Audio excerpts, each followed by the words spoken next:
Selamat sejahtera, anbu wanakkam. Nama saya Manimaran Manikam, Pengerusi Kebangsaan Persatuan Harapan India Malaysia. Hari ini 29 hari bulan 1 2023. Okey, hari ini saya nak bawa lagi satu isu tentang PDRM. Beberapa hari lepas saya ada bawa satu mesej memuat naik satu video, iaitu penahanan beberapa pegawai polis yang terlibat dengan kumpulan kongsi gelap harus dituduh ataupun ditahan dalam akta SOSMA. Okey, sebab apa? Boleh katakan pagar makan padi ya. Kita harapkan pagar, tapi pagar pula makan padi. Okey. So hari ini saya nak bawa lagi satu isu. Bertengkar sebelum pemandu e-hailing dibunuh. Okey.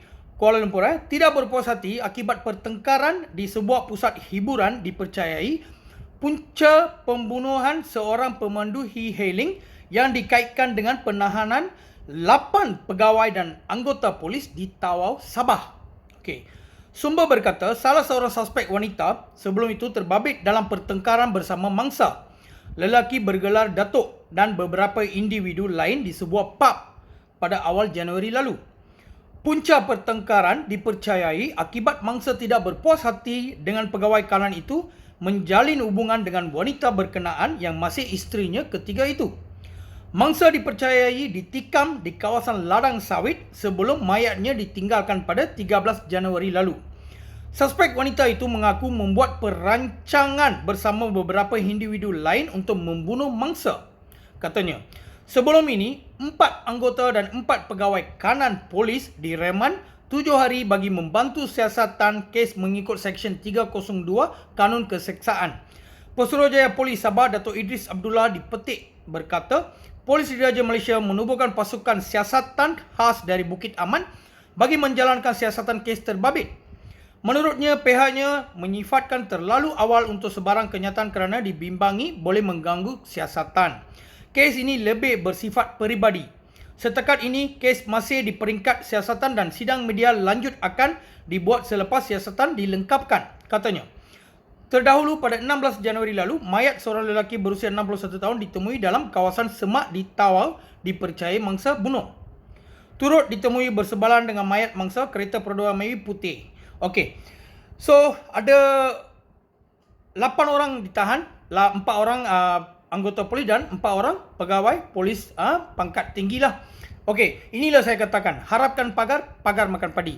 So, salah satu sebab Ketua Polis Negara harus membersihkan PDRM dulu. So, baru kita boleh membasmi ataupun membanteras jenayah di Malaysia. Walaupun tengok ada banyak undang-undang yang ketat pun, kenapa kes-kes jenayah seperti rompak, samun, bunuh, dadah masih berleluasa? Sebab dalam PDRM pun, macam saya kata hari itu, ada juga beberapa ataupun segelintir pegawai tinggi pun yang berkelakuan seperti penjenayah. So, patutlah jenayah susah nak dikurangkan.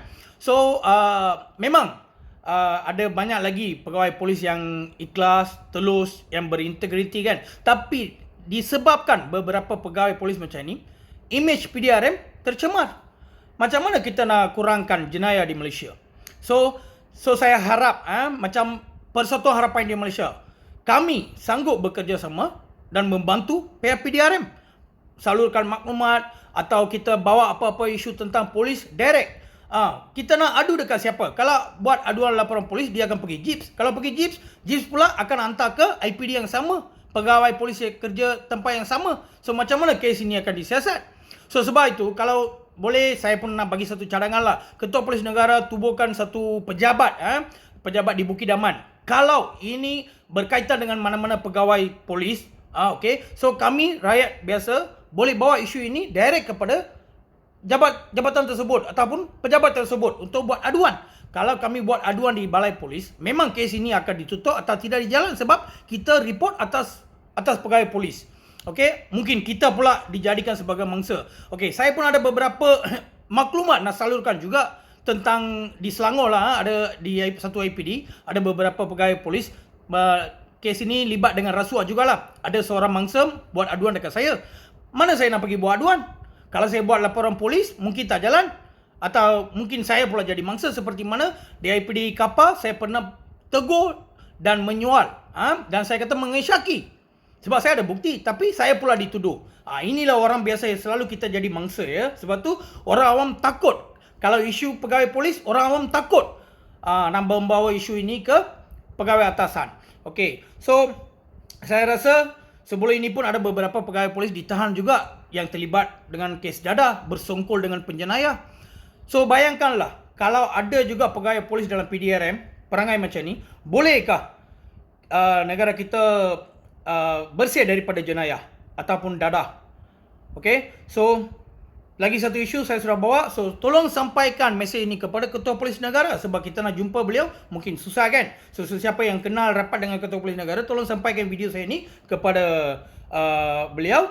So kalau boleh tubuhkan satu pasukan khas di Bukit Aman supaya orang awam boleh datang buat aduan kalau aduan itu terlibat pegawai polis lah. So itu saja. Tolong share video ni. Terima kasih. Seterusnya, pegawai kanan polis berpangkat Senior Assistant Commissioner antara 6 ditahan bagi membantu siasatan kes bunuh seorang lelaki di Tawau, Sabah. Mereka yang ditahan terdiri daripada anggota dan pegawai pelbagai pangkat. Suspek terbabit dilaporkan ditahan oleh bahagian siasatan jenayah khas D9 Ibu Pejabat Polis Kontijen IPK Sabah.